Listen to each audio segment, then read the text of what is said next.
Hello everyone, welcome to all. स्वागत है आप सबका हमारे इस वीडियो लेक्चर जिसमें हम लोग आज देखने वाले हैं एल्गोरिदम्स। और एल्गोरिदम्स में भी एक पर्टिकुलर प्रॉब्लम जो हमारे एग्जाम पर्पज से बहुत ही इंपॉर्टेंट है, तो वह है नैपसेक प्रॉब्लम। ठीक है, तो चलिए हम लोग स्टार्ट करते हैं वीडियो। बट स्टार्ट करने से पहले एक अनाउंसमेंट आप सबके लिए। अगर आप यूजीसी नेट गेट की तैयारी करना चाहते हैं तो आप हमारे बैचेस को ज्वाइन कर सकते हैं। हमारे बैचेस ऑफलाइन ऑनलाइन दोनों ही मोड में है। फर्दर डिटेल्स के लिए आप इन नंबर पर कॉन्टैक्ट कर सकते हैं। ठीक है, चलिए हम लोग आते हैं एल्गोरिदम।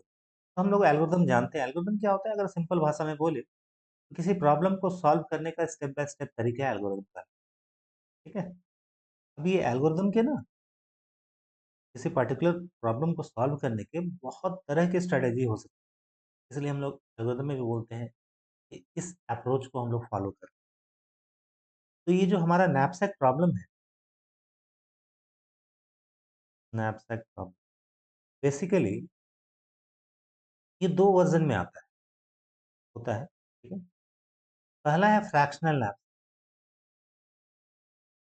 और दूसरा है ग्रीडी नैप। दूसरा है जीरो वन नैप।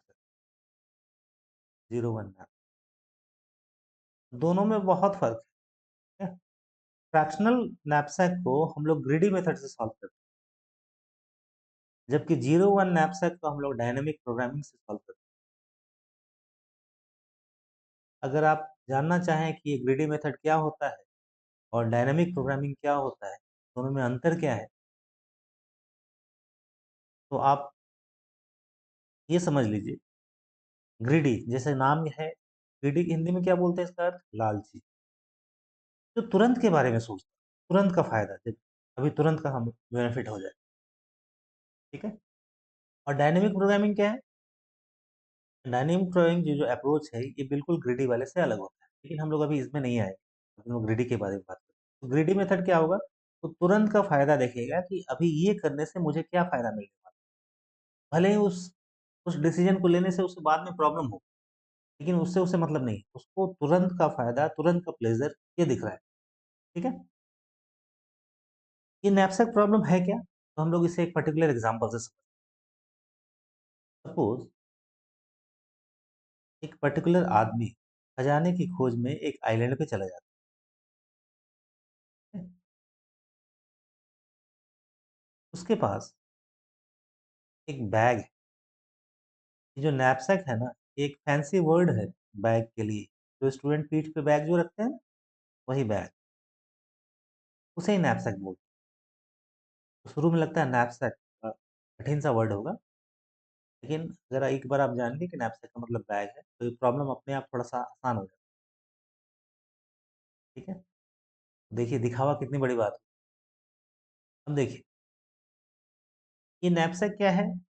इसके पास एक नैपसैक है, उसकी कैपेसिटी होगी सर। यहाँ पे हम लोग लेते हैं 20 केजी की कैपेसिटी है, मतलब उस बैग में 20 केजी से ज़्यादा नहीं आ सकता कोई भी चीज़। अब जब उस आइलैंड पे आता है, यहाँ पे बहुत सारे उसको कीमती पत्थर मिलते हैं। एक डायमंड है,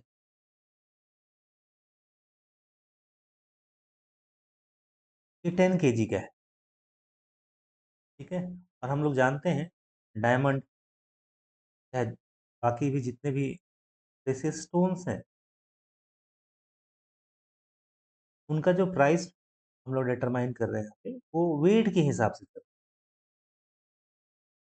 मतलब अगर डायमंड 1 केजी का है तो कीमत सपोज 100 रुपये, एग्जाम्पल के लिए। हाँ, ठीक है? और अगर वो 2 केजी का हो गया तो 200 रुपये। ठीक है, सिमिलरली यहाँ पे एक और कीमती पत्थर है, वह टोपैज। ये है 8 केजी का। एक टोपैज जो है पर केजी, उसका प्राइस है 200 रुपये। ठीक है, तो 2 केजी का कितना हो जाएगा? 400 रुपये, एंड सो ऑन। आगे चल के उसे एक और पत्थर दिखता है, वह है रूबी। ऐसे हम सब लोग नाम ले रहे हैं। ये है 5 केजी का। एक रूबी मार्केट में पर केजी जो है उसका प्राइस है 300। ये हाइपोथेटिकल प्राइस है, ठीक है ना। 2 kg का कितना हो गया? 600।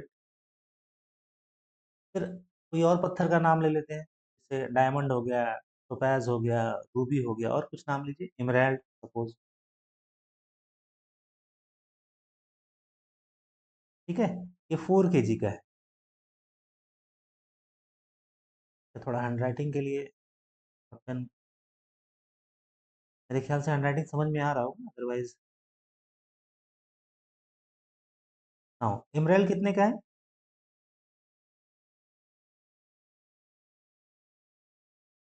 4 kg का, और 1 kg का जो प्राइस है वो है सपोज 400 रुपीज। तो 2 kg का प्राइस कितना हो जाएगा? 800 रुपीज। ठीक है, इस तरह से। ध्यान देने वाली बात क्या है, जहाँ स्टूडेंट को कंफ्यूजन होता है, वो ये है कि अगर डायमंड यहाँ एक बार आया है तो आइलैंड पे डायमंड कहीं और नहीं। ठीक है, ये रिमार्केबल पॉइंट है ये, जो अभी बोल रहे हैं। टोपैज अगर एक बार आया है तो दोबारा कहीं टोपैज नहीं। रूबी अगर एक बार आया तो दोबारा कहीं रूबी नहीं। इमराल्ड एक जगह है तो दूसरी जगह नहीं हो। मतलब ये जो पत्थर है, बस एक एक है कहीं पे। उनका वेट हो सकता है अलग अलग, जैसे 10 kg का है, हमने माना यहाँ 8 kg का है, ये 5 kg का है, 4 kg का है। अब इस आदमी का जो मोटो है क्या है, इसका मेन गोल है मैक्सिमम प्रॉफिट। वो पत्थर ऐसे भरे अपने बैग में कि वो अगर मार्केट में ले जाके बेचे तो उसको मैक्सिमम प्रॉफिट मिले। ठीक है, पर्टिकुलर एग्जांपल की हम लोग क्या देख रहे हैं, मैक्सिमम प्रॉफिट।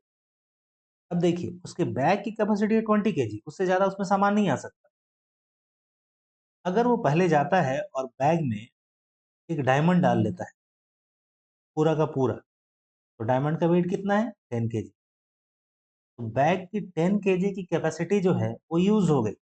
अब 10 kg ही और बचा है, क्योंकि बैग की कैपेसिटी हमने 20 kg मानी। अब अगर टोपैज लाता है यहाँ पे एक बैग में, तो 8 kg और ऐड हो गया, तो कितना हो गया टोटल? 18 kg। ठीक है, अब देखिए, बैग की कैपेसिटी है 20 kg, उसने यूज कर ली 18 kg, तो बचा कितना जगह? 2 kg। अब इमराल्ड वो पूरा का पूरा नहीं डाल सकता, क्योंकि बैग सिर्फ 2 kg का वेट उसमें फर्दर जा सकता है, और इमराल्ड 4 kg का है। रूबी ये पूरा का पूरा वो बैग में नहीं डाल सकता, क्योंकि रूबी का पूरा एक का वजन जो है 5 kg का है। बैग में कैपेसिटी तो 2 ही kg की बची है। तब यहीं पे फर्क आता है। जो हम अभी पर्टिकुलर प्रॉब्लम देख रहे हैं, जिसमें हम लोग फॉलो करेंगे greedy approach. Greedy, GREEDY।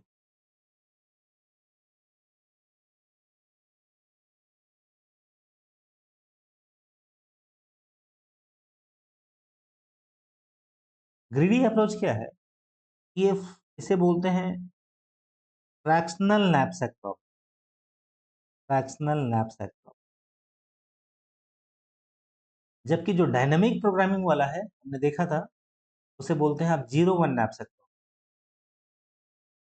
Greedy approach में क्या होता है, अगर आप ग्रीडी अप्रोच की बात करें, which is our fractional knapsack problem, तो इसके पास 2 kg है ना, और दो पत्थर बचे हुए, इमराल्ड और रूबी। तो अगर सपोज वो इमराल्ड को चुनता है, तो पूरा का पूरा तो नहीं जा सकता बैग में। तो क्या करेगा, उसका आधा हिस्सा, 2 kg, 4 का आधा हिस्सा तोड़ के वो बैग में डाल लेगा, और बैग की टोटल कैपेसिटी जो है 20 kg की थी, ये अब पूरी हो गई। तो ये जो तोड़ना अलाउ है ना, इस पत्थर को तोड़ दे, इमराल्ड जो था, इमराल्ड का एक फ्रैक्शन, इमराल्ड का एक फ्रैक्शन, एक हिस्सा, वो क्या हिस्सा है? आधा हिस्सा, हाफ, ये अलाउ है, पत्थर को तोड़ के डाल। ये चीज आपको 0 1 नैपसैक प्रॉब्लम में अलाउ नहीं है डायरेक्ट। या तो उसमें लेंगे या तो छोड़ दें। This is the fundamental difference between fractional knapsack problem and 0 1 knapsack problem. Fractional knapsack problem is solved by greedy method, whereas 0 1 knapsack problem is solved by dynamic programming. इतना एकदम आप याद कर लीजिए, समझ लीजिए कि कई बार तो एग्जाम में डायरेक्टली क्वेश्चन ही आए हो आपके नेट के एग्जाम में, ठीक है। अब आप समझ गए होंगे कि हमारा फ्रैक्शनल नैपसैक प्रॉब्लम है क्या। अब देखिए, हमने ये तो कंसिडर ही नहीं किया कि वो किस स्ट्रेटेजी को फॉलो करे।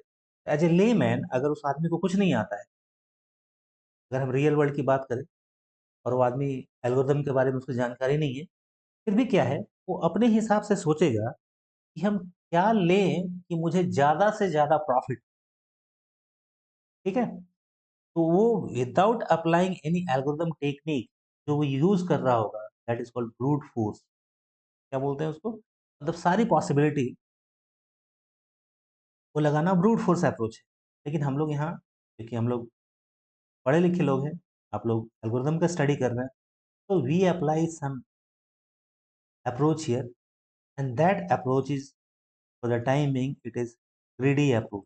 और यहाँ हम लोग देखेंगे ग्रीडी अप्रोच को फॉलो करते हुए ये जो हमारा प्रॉब्लम है, विच इज मैक्सिमम प्रॉफिट का, इसे कैसे सॉल्व, ठीक है। तो मेरे ख्याल से मैंने प्रॉब्लम को थ्योरेटिकली आपको समझा दिया, ठीक है। आपको प्रॉब्लम थ्योरेटिकली समझ में आया होगा कि हमारा गोल क्या है, इस आदमी का गोल क्या है, ठीक है।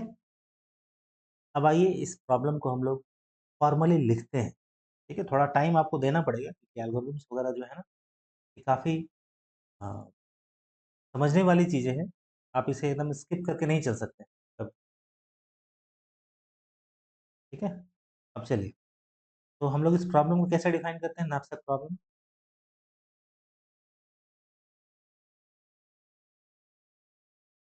हम लोग इसे थ्योरेटिकली फॉर्मली डिफाइन करते हैं। We are given N object, we are given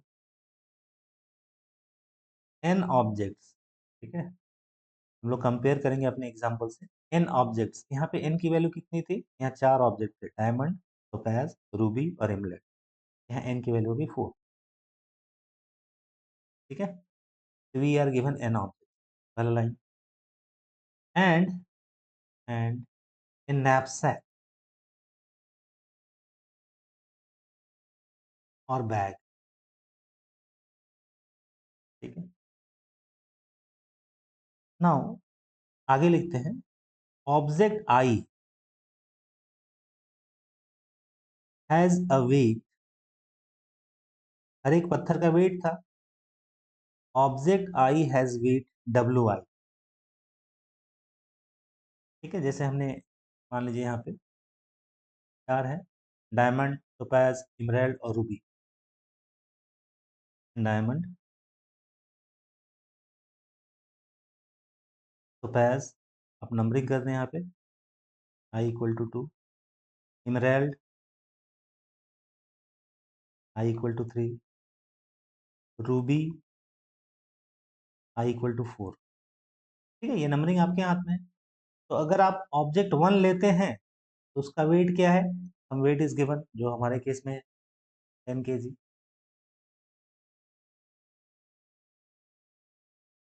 ठीक है। ये समझने के लिए मैं बता रहा हूँ यहाँ पे। Object I has a weight W I, and and the knapsack and the knapsack has a capacity m, has a capacity m। हमारे केस में हमने कैपेसिटी कितनी ली है, 20 kg। तो m की वैल्यू क्या आ जाएगी यहाँ पे, m की वैल्यू जो हमारा knapsack है उसकी कैपेसिटी है 20 kg, ठीक है। आगे लिखते हैं, ये लाइन इंपॉर्टेंट होने वाला है। If a fraction x i, x हमारा ऑब्जेक्ट है, जैसे x1, x2, x3, x4 and so on. If a fraction x i, क्योंकि एल्गोरिथमिक भाषा में लिखा हुआ है तो वहाँ क्लियरली लिखा हुआ है, लिखा है क्या, X is greater than equal to 0 और लेस देन इक्वल टू 1। यही लाइन, यही यहाँ पे इसको फ्रैक्शनल नैपसैक बनाता है। मतलब ये 0 से लेके 1 के बीच में कोई भी वैल्यू हो सकती है, विच बिकम्स अ फ्रैक्शन, ठीक है ना। if a fraction xi, x greater than equal to 0 and less than equal to 1 of object I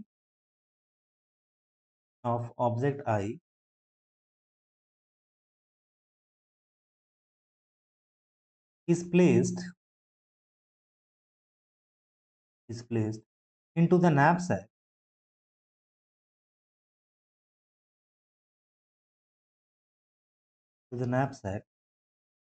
then a profit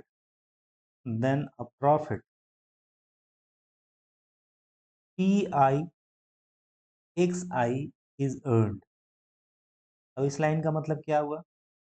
इस लाइन का मतलब हुआ डायमंड हमने कितना लिया था, उसका प्राइस 1 kg का 100 रुपए, ठीक है। तो डायमंड 10 kg का है, अगर हम उसे पूरा का पूरा ले लें तो 10 × 100 मतलब 1000 रुपीज का हमें प्रॉफिट हो जाएगा।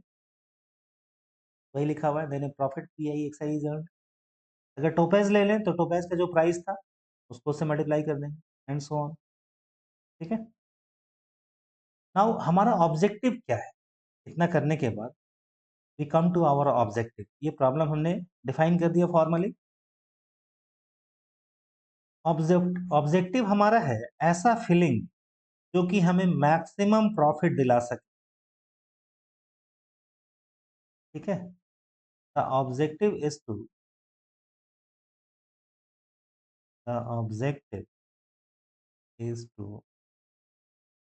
Obtain a filling. इसका फीलिंग बैग का, knapsack का फीलिंग ऑफ द knapsack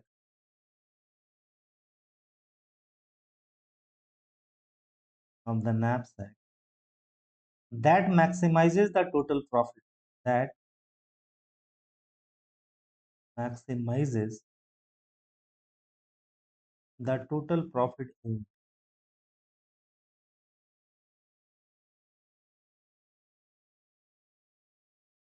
ठीक है।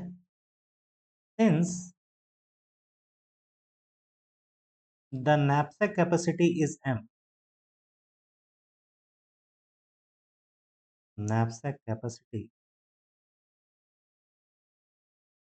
is m, we require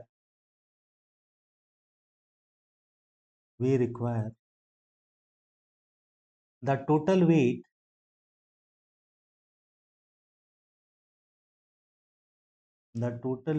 of all chosen objects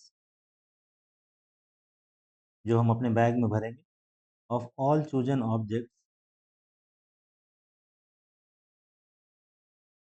to be at most m, जहाँ m क्या है? बैग की कैपेसिटी है। Formally the problem can be stated as,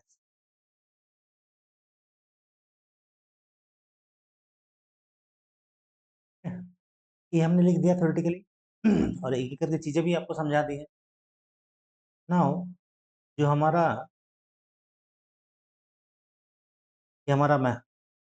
problem जो मैक्सिमाइजेशन का है, हम लोग क्या लिखेंगे? मैक्सिमाइज। किस चीज को मैक्सिमाइज करना है? देखिए आई जो हाँ नंबर ऑफ ऑब्जेक्ट्स है ग्रेटर देन इक्वल टू 1, क्योंकि हम लोग जनरल यहाँ बात करें तो less than equal to n। Object कितने हैं? n। क्या मैक्सिमाइज करना है? प्रॉफिट को। प्रॉफिट कैसे निकलेगा? P I x I. This becomes our equation 1, ठीक है। साथ ही कुछ कंस्ट्रेंट है। कंस्ट्रेंट क्या है? उसे लिखेंगे सब्जेक्ट टू। पहला जो कंस्ट्रेंट हम लोग लिखते हैं वो लिखते हैं i greater than equal to 1 less than equal to n, डब्ल्यू आई x I less than equal to m। ये हमारा सेकेंड हो गया। मतलब बैग में जो आप सामान भरेंगे, W for wait, X for object, that object कितने हैं? n। उसकी जो टोटल वेट होगी वो हमारे m से बराबर या उससे कम ही होनी चाहिए। जो हमारे बैग का कैपेसिटी है उससे बराबर या उससे कम। साथ ही आपको ये मेंशन करना पड़ेगा and X I greater than equal to 0 less than equal to 1। यही बता रहा है कि ये फ्रैक्शन पार्ट आप ले सकते हैं।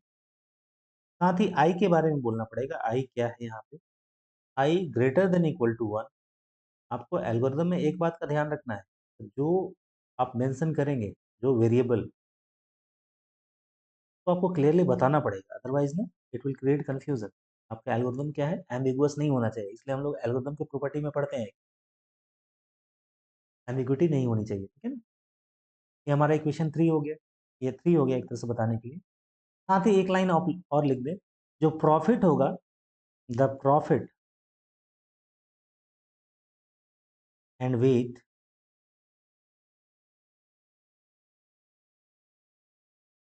Are positive numbers. नेगेटिव नहीं हो सकते, आर पॉजिटिव नंबर्स, ठीक है? प्रॉफिट और वेट ये हमेशा पॉजिटिव ही होगा, ये नेगेटिव नहीं हो सकता। नाउ अब दो टर्म आते हैं, ये क्लियर है आपको? मैक्सिमाइज क्या करना है? P I x I subject to जो वेट है बैग के अंदर, वो एम से ज़्यादा नहीं होना चाहिए, एम से कम हो सकता है, लेकिन वहीं पे दो टर्म आता है। वो टर्म क्या है? पहला है term feasible solution, very important term, और दूसरा है ऑप्टिमल सॉल्यूशन।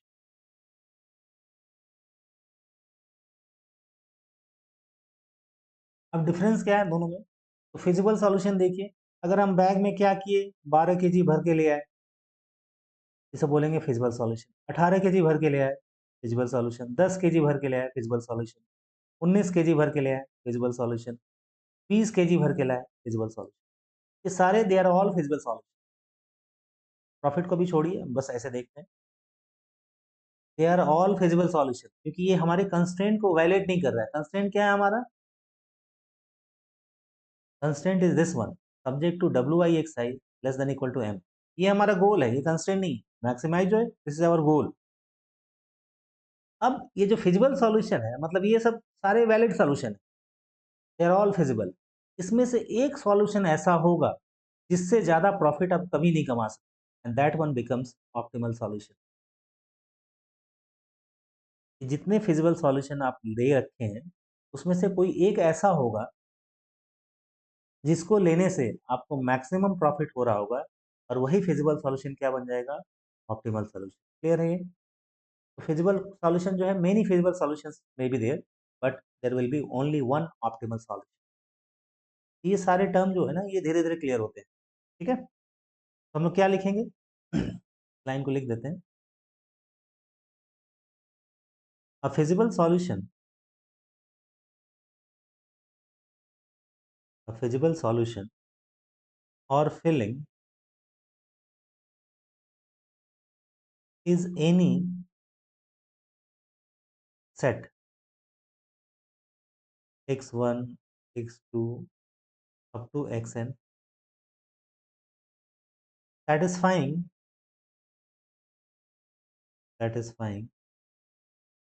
टू। कौन सा टू? हमारा ये सेकेंड वाला, सब्जेक्ट टू वाला, एंड थ्री अबव, और थ्री वाला भी, एंड थ्री अबव। थ्री कौन सा है हमारा? This one, X I greater than equal to 0 less than equal to 1, ठीक है? आई एक से लेके एन तक हो सकता है, ये हमारा three. An optimal solution, an optimal solution is a feasible solution, is a feasible solution for which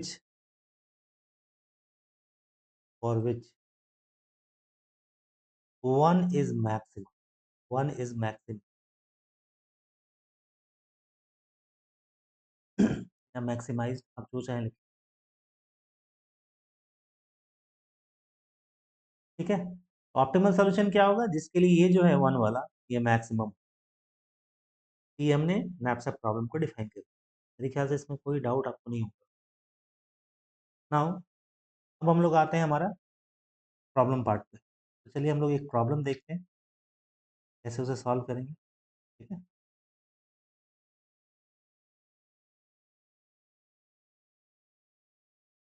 तो प्रॉब्लम हमारा कुछ ऐसा है। प्रॉब्लम दिया हुआ है, consider the following instance of the knapsack problem.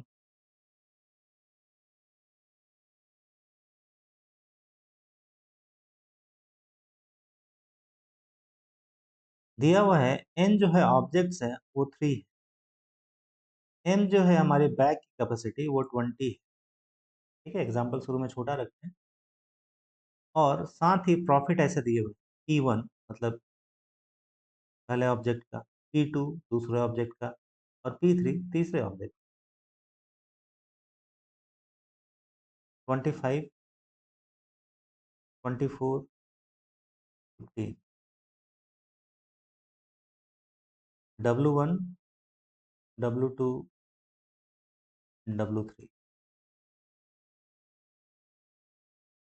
18, 15 और 10। अब इसके क्या क्या जो फिजिबल सॉल्यूशन हो सकते हैं विदाउट अप्लाइंग एल्गोरिदम। हम लोग देखिए क्या है, ये क्या दिखा रहा है, हमारे पास 3 ऑब्जेक्ट है, 3 तरह के पत्थर है। बैग की कैपेसिटी कितनी है, 20 केजी। अगर पहले ऑब्जेक्ट को लेते हैं तो प्रॉफिट होगा 25, लेकिन उसका वेट है 18, क्योंकि P1 पहले वाले ऑब्जेक्ट का प्रॉफिट है, W1 पहले वाले ऑब्जेक्ट का वेट। अगर दूसरा ऑब्जेक्ट पूरा का पूरा आप ले ले तो वेट है 24, पूरा लेना है तब इसका प्रॉफिट है 25, तोड़ वाला तोड़ के नहीं, ठीक है ना, फ्रैक्शन नहीं। अगर दूसरा ऑब्जेक्ट लेते हैं पूरा का पूरा तो प्रॉफिट कितना है 24, वेट कितना है 15। तीसरा ऑब्जेक्ट अगर लेते हैं पूरा तो वेट कितना है 15, जबकि प्रॉफिट कितना है 15, जबकि वेट है आपका 10। अब देखिए अगर हम आपको इन जनरल ऐसे ही कुछ सॉल्यूशन लिख के दे दें, मान लीजिए x1, x2 और x3, ये सेट है हमारा, और ये बोला जा रहा है कि चलो x1 हम ले लिए पूरा, ठीक है, ये ले लिए पूरा और ये भी ले लिए पूरा। तो देखिए यहाँ गड़बड़ क्या हो, डब्ल्यू आई एक्स आई और ये है आपका पी आई एक्स। तो अगर आप x1 पूरा ले लेते हैं,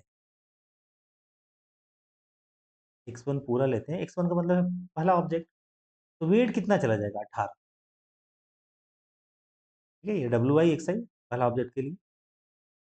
यहाँ आप लिखें दूसरा वाला भी पूरा ले, अब ले सकते हैं क्या, दूसरे वाले का वेट कितना है 15, आपके पास बैग में तो सिर्फ 2 की कैपेसिटी है, तो ये आपका फिजिबल सॉल्यूशन है ही, क्योंकि आपको ये ध्यान में रखना था कि 20 केजी के ऊपर वेट ना हो जाए। ठीक है, ना हो। एक दूसरा देखते हैं।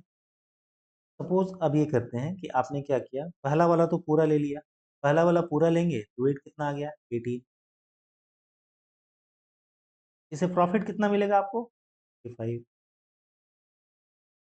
अब आपके पास कितना बचा, 2 केजी का ही सिर्फ जगह बचा है, और आप दूसरा ऑब्जेक्ट लेना चाहते हैं, दूसरा ऑब्जेक्ट का वेट कितना है 15, तो आपके पास 2 केजी का है, तो आप देखिए तो 15 का कितना हिस्सा ले कि सिर्फ 2 केजी निकल के आए, तो आप लेंगे 15 का 2/15 हिस्सा, क्योंकि ये कट जाएगा तो बचेगा 2। इसका मतलब आप यहाँ लिखेंगे 2/15, ये फ्रैक्शन पार्ट है। ठीक है, अच्छा, अगर दूसरा ऑब्जेक्ट पूरा का पूरा लेते तो प्रॉफिट आता 24 पूरा लेने पे। अगर इसका 2/15 हिस्सा ले तो कितना आएगा प्रॉफिट, 24 इंटू 2/15। ठीक है, ये कितना हो जाएगा अगर आप इसे सॉल्व करें, 24×2 = 48, 48/15, 15×3 = 45, 46, 47, 48, 15×29 3.2, कितना आएगा, 2 केजी तो यहाँ आया, प्रॉफिट आया 3.2, टोटल प्रॉफिट कितना हुआ 28.2। तीसरे के लिए जगह ही नहीं बची, यहाँ पे लिख देंगे 0। ये एक सॉल्यूशन है जो कि काम करेगा, ये वाला बिल्कुल काम नहीं करता क्योंकि वो बैग की कैपेसिटी को क्रॉस कर रहा था। लेकिन क्या 28.2 से ज़्यादा प्रॉफिट नहीं हो सकता क्या? तो अगर इसको आप चेक करना चाहें तो आपको मल्टीपल जो है ना चॉइसेस लेके ट्राई करना पड़ेंगे वन बाय वन। हम लोग इसको एल्गोरिथमिकली कैसे सॉल्व करें? नाउ देखिए, अगर हम इसे बोलें कि चलो अब ये ले लो, ऐसा करो कि आप इसको छोड़ दीजिए पहले वाले, ठीक है? हिट एंड ट्रायल मेथड में कभी-कभी ना हिट हो जाता है, और दूसरा वाला आप पूरा ले लीजिए, और तीसरा वाला आप ले लीजिए हाफ। तो क्या एक फिजिबल सॉल्यूशन है? तो आप अगर दूसरा वाला पूरा लेंगे तो उसका वेट कितना है? 15, क्योंकि पूरा लिए हैं, प्रॉफिट कितना मिल जाएगा? 24। दूसरा लास्ट वाला जो ऑब्जेक्ट है, ऑब्जेक्ट 3, वो लिए हाफ, वेट कितना है? 10। 10 का हाफ लेंगे तो 5, जो कि एग्जैक्टली फिट हो रहा है। 15 + 5 20, 20 kg। हाफ लिए हैं, अगर पूरा लेते तो प्रॉफिट होता कितना? 15 का। आधा लेंगे तो प्रॉफिट कितना होगा? 15 × 1/2, मतलब 7 दूना 14, 27.5। ठीक है, ये हो गया आपका प्रॉफिट 31 पॉइंट, ये 28.2 से ज़्यादा है। तो अभी फिलहाल हमारा ये सॉल्यूशन हो। क्या ऐसा पॉसिबल है कि फर्दर और सॉल्यूशन आपको मिल जाए? यस, पॉसिबल है। क्या ऐसा पॉसिबल है 31.5 से ज़्यादा प्रॉफिट मिल पाए? Yes, may be possible. आप कैसे डिसाइड करेंगे? अब हम लोग आएंगे अपना ग्रीडी अप्रोच। तो ग्रीडी अप्रोच क्या बोलता है? आप इसको सॉल्व करने के लिए फॉर दिस पर्टिकुलर प्रॉब्लम, तो हमारा ये छोटा सा प्रॉब्लम, तो अगर हम एल्गोरिथमिकली सॉल्व करेंगे, कैसे सॉल्व करें? तो पहले क्या करिए, इसे P I by W I, P I क्या है? ऑब्जेक्ट आई का profit, profit of object I. W I क्या है? Weight of W I, weight of object I. इसका ऐसे रेशियो निकालेंगे और उसे डिसेंडिंग ऑर्डर में अरेंज कर देंगे।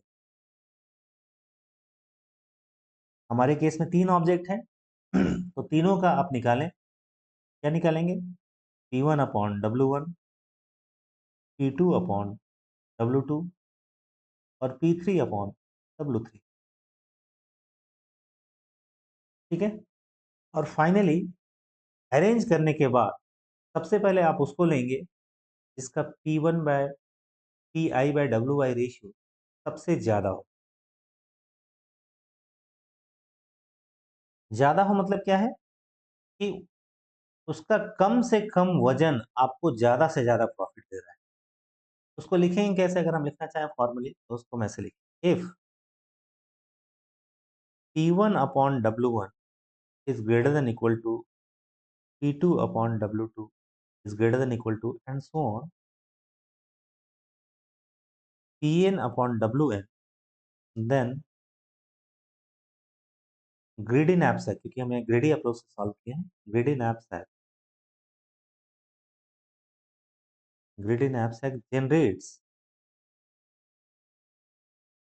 generates an optimal solution,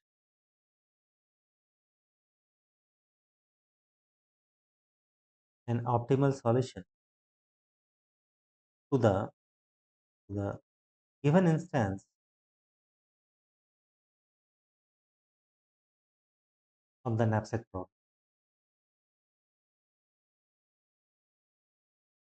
of the knapsack। ये हमारे सारे एल्गोरिदम का निचोड़ है, ठीक है? लेकिन हम इसे प्रूव नहीं करेंगे। इसे आप प्रूव कर सकते हैं, क्योंकि एल्गोरिदम को आपको प्रूव करना पड़ता है, ठीक है? आपको करना क्या है? Pi/WI के ऑर्डर में उसको अरेंज करें। तो देखिए, हमारा ये जो पहले वाला केस है, इसे हम अगर अरेंज करें तो क्या आ जाए? इसे मिटा रहे हैं यहाँ पे, सो दैट जगह बन जाए।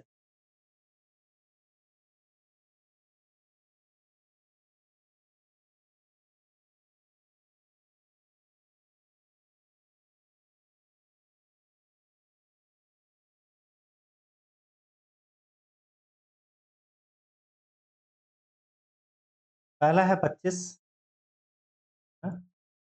प्रॉफिट है हमारा 25 इसके लिए, बटे 18। दूसरा है आपका 24/15, और तीसरा है आपका 15/10। अब इसे अरेंज कर लें, कौन छोटा है कौन बड़ा है। तो अगर इसे अरेंज करेंगे, आप इसको कर सकते हैं, तो सबसे बड़ा जो आपको निकल के आएगा वो आएगा सेकेंड वाला, 24/15।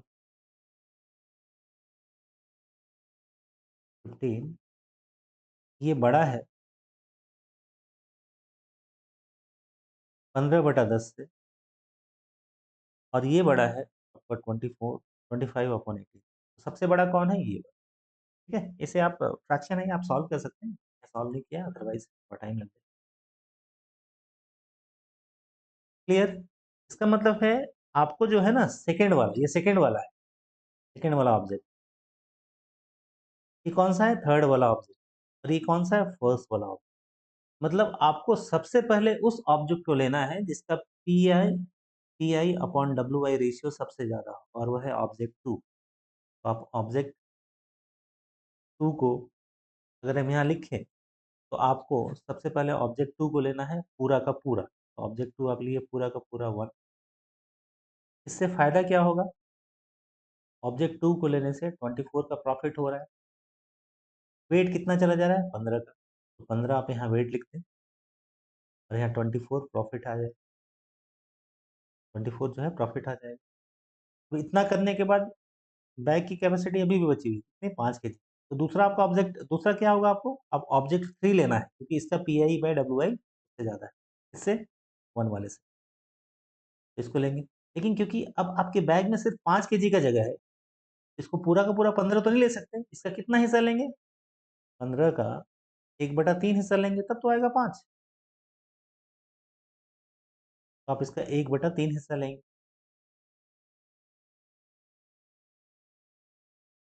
ठीक है, 1/3 लेंगे तो आपका जो प्रॉफिट भी है, 1/3 लेंगे तो यहाँ 5 आ गया। प्रॉफिट भी 1/3 ही मिलेगा आपको। प्रॉफिट क्या है आपका, सॉरी ये तो 10 है। आप माफ कीजिएगा, मैंने ध्यान नहीं दिया था। P3 आपका 10 है, ठीक है। तो 10 कितना लेंगे, हाफ, 1/2। 10 का 1/2 5 हो जाएगा, ठीक है। आधा हिस्सा लेंगे, 1/2। कैसे लिख देता हूँ,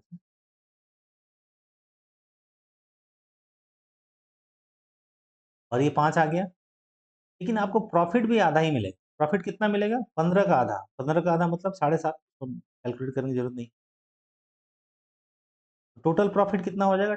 अब जगह पूरा भर गया आपका बैग का, अदर कोई कैपेसिटी बाकी है नहीं, और आपको X1 को लेना ही नहीं, यहाँ लिख दिया 0। टोटल प्रॉफिट कितना आएगा, 24/7 31.5। ठीक है, ये हमने ग्रीडी अप्रोच से सॉल्व किया है इससे, ठीक है, जो नीचे लिखा था। अब आप कुछ भी कर लें, ये गारंटी है कि आप 31.5 से ज़्यादा प्रॉफिट कभी नहीं ला सकते। 31.5 हो सके किसी इससे आ जाए, लेकिन 31.5 से ज़्यादा आपको नहीं मिलेगा प्रॉफिट। ये इस एल्गोरिदम की गारंटी है। ठीक है, तो इस तरह से आप ग्रीडी अप्रोच से इस नैपसैक प्रॉब्लम को सॉल्व करें। ठीक है, अब देखिए यहाँ तक क्लियर है आपको। ठीक है, तो इतना आप रिवाइज कर लें। नेक्स्ट क्लास में हम लोग एक और प्रॉब्लम देखेंगे, एक बड़ा सा प्रॉब्लम जो हमारे एग्जाम में आया हुआ है। क्योंकि ये वीडियो लेक्चर थोड़ा लंबा हो रहा है, तो मिलते हैं नेक्स्ट वीडियो लेक्चर में। और ये जो एल्गोरिदम है आपके लिए बहुत ही इंपॉर्टेंट है, तो आप इसे ध्यान से देख लें। अगर कोई कमी रह गई हो तो ज़रूर हमें बताएं, कोई डाउट हो ज़रूर बताएं, मैसेज करें, हाँ मतलब कमेंट करें। मैं पूरी कोशिश करूँगा उसका जवाब देने की। और आप अगर गेट के UGC नेट की तैयारी कर रहे हैं, तो इसको ज्वाइन करें। Thanks for watching this video. Thank you.